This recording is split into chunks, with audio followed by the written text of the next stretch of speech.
Hi guys, welcome to my YouTube channel. This is Mo. Don't forget to like and subscribe. And guess what is actually happening today? I just came in and I decided to try a type of street food. I don't know what it's gonna look like, but I don't know what it's even going to taste like. Oh. We're really going to be checking this out together. So guys, let's unpack this thing together.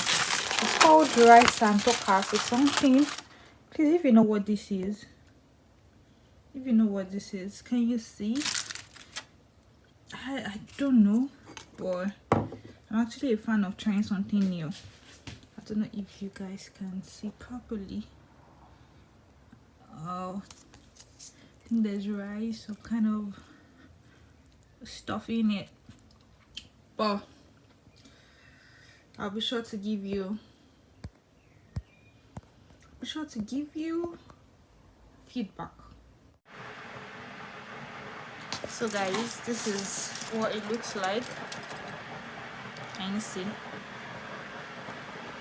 what it looks like?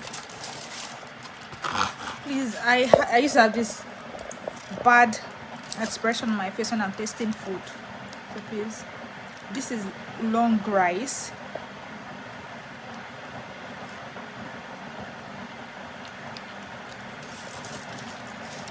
Kind of saucy. Okay, I think this thing now looks like shredded meat or something, but in a nutshell, I think I will just try it out. And if you know rice and tikka, please comment down below, and I'll see you in the next video. Bye.